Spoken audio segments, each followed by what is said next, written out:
Hi guys, welcome again to Yosi Kingdom, where we help you make your outstanding self ignite. And today we're going to be continuing our review of movies. Now we're going to also be reviewing books. We're going to be reviewing so many artworks, so many entertainment things. All right, and we're going to be reviewing a Nigerian movie today called Breaded Life. Now I waited to review this movie so that I'll give people enough time to actually watch it. Now, normally, see, I don't really watch Nigerian movies because they usually just hit my chest. Like they usually just disappoint me in one way or form. Now, I love, Nigeria. I love the fact that we're making movies, but there's just been something off about some of our movies, and I'm just be like, it's just not hitting it.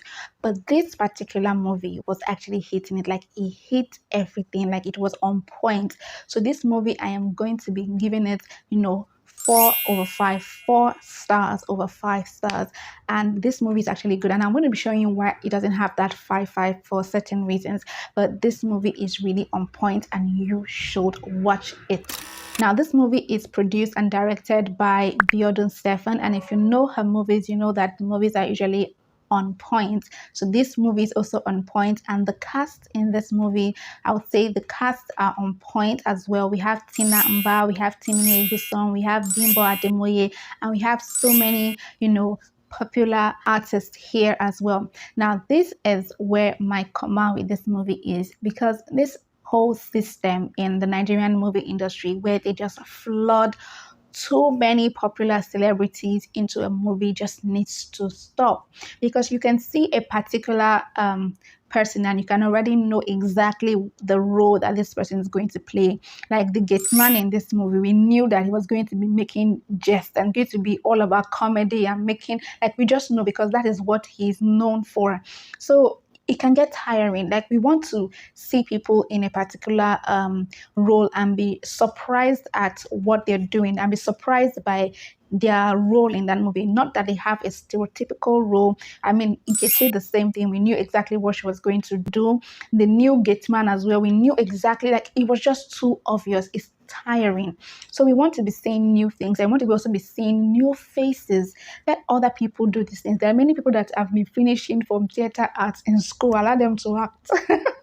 Allow them to act. So let's stop bombarding the movies with so many celebrities. It gets overwhelming.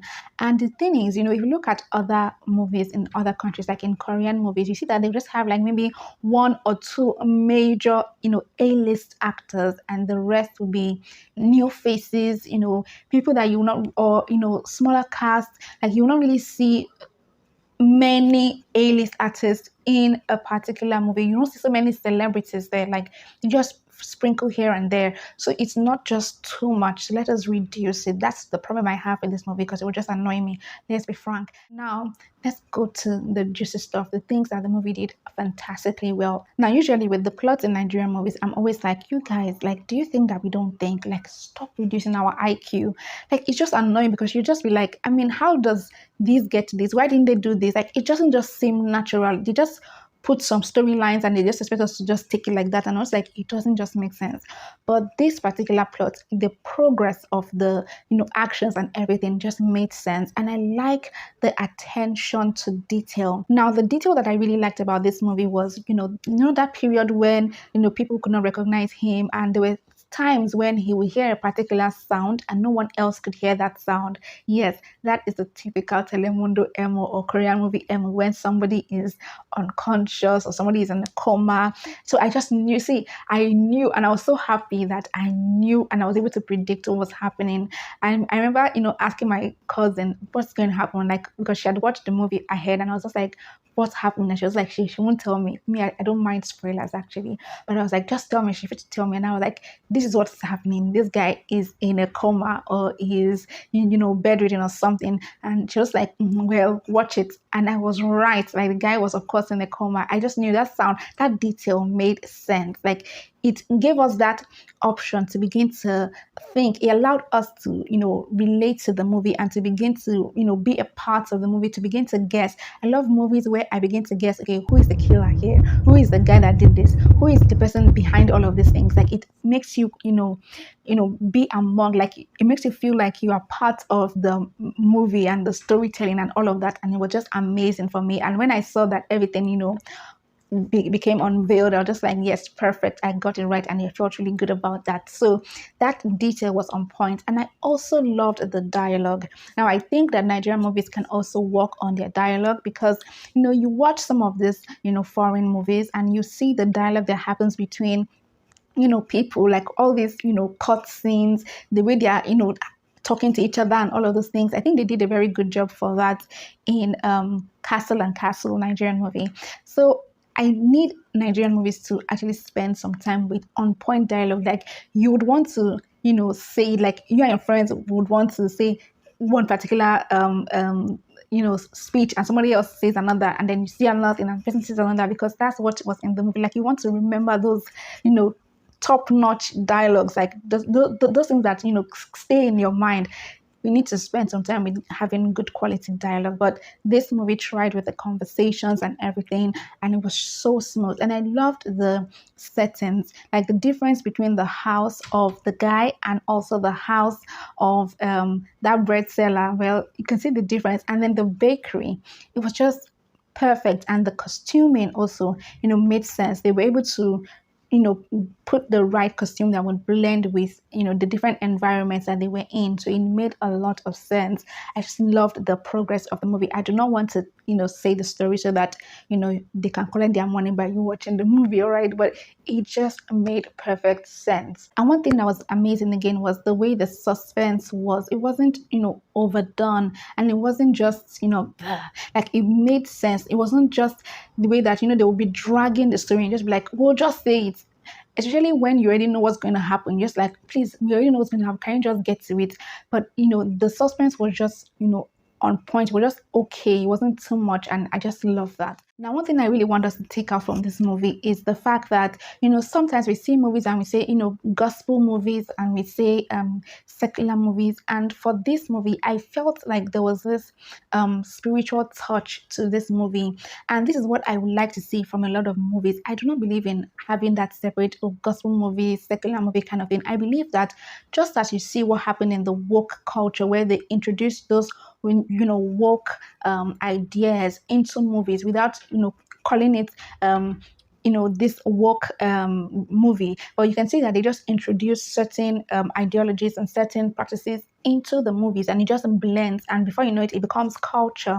That's how we should introduce godly culture into our movies, so that we introduce the godly culture and godly way of life, because Christianity is indeed a culture. So we introduce that, and it just flows naturally. Like most times, you do not just quote scriptures back to back with people. So when you see all these Christian movies where they're just quoting scriptures left, right, and center, just be like, is that how you guys talk on a normal day? Like they cannot just be real. It just feels so churchy. No, but we should make it feel natural, and that's what I saw in this movie. And why do I say that? You see, God speaks to me even through movies, and for this movie it was just about the fact that God needed to rewire this guy's life around. You can see that he was going in the wrong direction, and you see it's very easy for people to blame parents and say that the parents not training him well, but we see that he had a sister who was doing really well, so at least they tried for the other sister. So how come this one is not doing well? So we should stop that culture of always blaming parents when children misbehave.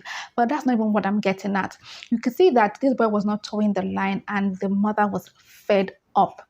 Now this was when he had the accident that led him to the coma, and this was like a rewiring from God. Like God, so I'm not saying that God caused his accident. No, that's not what I'm saying. But I'm saying that God used the events that happened to kind of restructure the guy's life. God used the events that happened to show him his path, to show him his wife, in fact. And this makes me remember the story of Jacob when he was running from his father's house because he stole Esau's birthright. And as he was going, he went to a place and he slept, and then he had a dream, and he saw, or say a vision, and he saw a staircase leading up to heaven and angels ascending and descending. And he said that after that encounter was when he knew that God was with him, and he was sure of his path, that he was going to return well. So he had like a turnaround, and it was even as he left that place that he went straight to, the well and met his wife. So it was just similar because, this encounter, this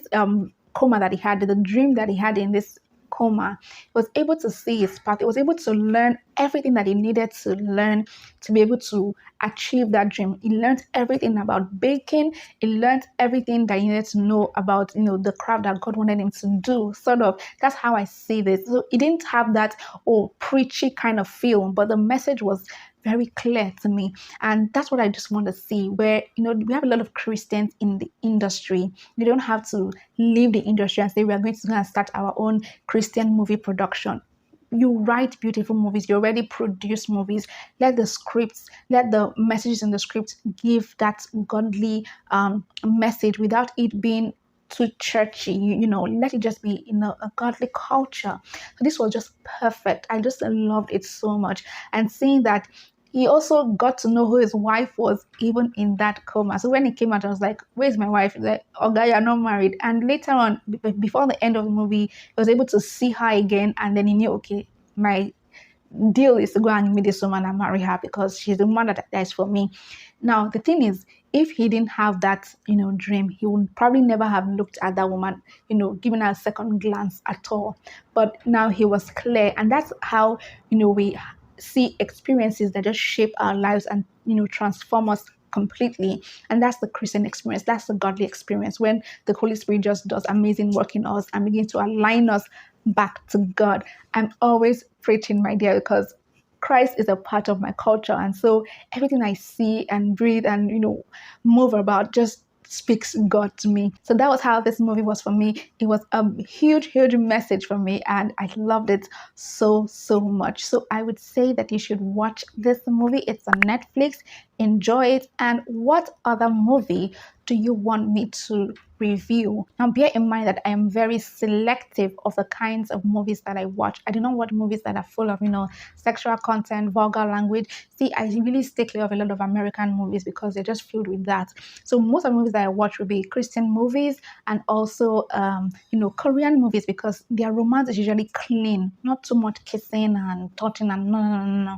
Like, it's usually clean. So those are the kind of movies that I watch and I enjoy. So what kinds of movies would you want me to review? Now, if you have a particular movie that you want me to review, leave it in the comment section and I will get to that. And once I watch it, or if I've already watched it, because I most likely would have, then I will review it. And I have some things already up, on my sleeves to reveal to you guys in my next movie review. There's so many things that we deal with in, Yosi Kingdom. So many things about self, about family, about community, about career. And this is where you want to indeed grow so that your outstanding self can truly ignite. This is the place to be. Join this kingdom by subscribing to our channel and clicking the notification bell so that you get notified when we release a new video. And of course, please don't forget to like and share our videos. Let's grow this kingdom, right? Guys, thank you so much for watching. I'll see you next time. Until then, we can hang out on our social media pages on Instagram, Facebook, and Twitter. Love you guys. Bye.